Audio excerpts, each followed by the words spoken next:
Do you think that President Biden is rising to the needs of the American people? Well, that is the question. It is an interesting question. And that's the question that Politico was asking their readers this morning. And it turns out the resounding answer from Democrats is actually no. Yeah, I mean, check out these headlines, Lindsay. This one is from CNN, right? It says, after string of Supreme Court setbacks, Democrats wonder whether Biden White House is capable of urgency moment demands. And then there's this one from The Hill. Frustrated Democrats express alarm over Biden's powerlessness. And then there's this.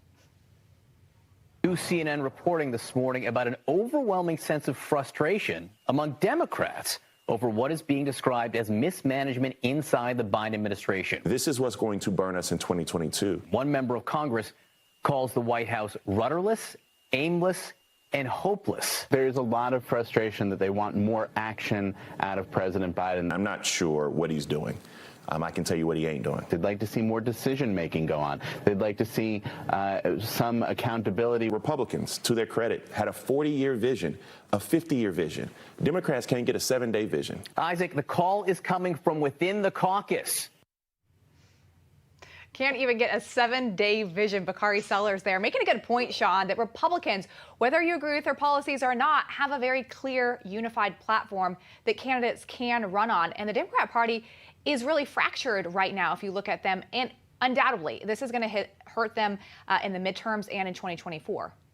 Yeah, I mean, there were some examples in some of these articles talking of the Biden administration not returning phone calls from other Democrats and potential appointees waiting around for months to hear if they were going to get a job in the administration. I mean, they're upset that Biden didn't fire anyone over the baby formula at the FDA or somewhere to show that he was outraged. I mean, the list goes on and on of the frustration that exists within his own party. Well, there should be a frustration. I mean, speaking of doing nothing, the person who's not doing a lot, but a pretty full schedule for himself, is the President of the United States. President Biden's schedule for today looked like this. He got his daily briefing this morning, which is great, but then he left for Cleveland around 12:30, where he delivered remarks about the American Rescue Plan. And then guess what? Headed back home within the hour, and that was jam-packed for him. He's done. Put a lid on it. We're done for the evening, Sean.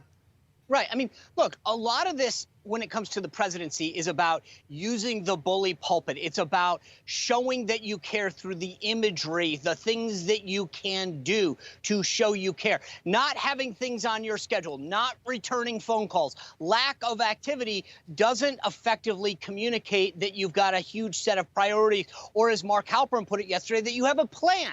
So that's a big problem. It's also worth noting that the vice president has nothing on her schedule either. So these guys who keep talking about priorities and that they care about certain things, visiting the border, all this stuff, or not visiting the border, but caring about things, but then they do nothing about it. That's the point, is that people look and go, you really don't even look like you care.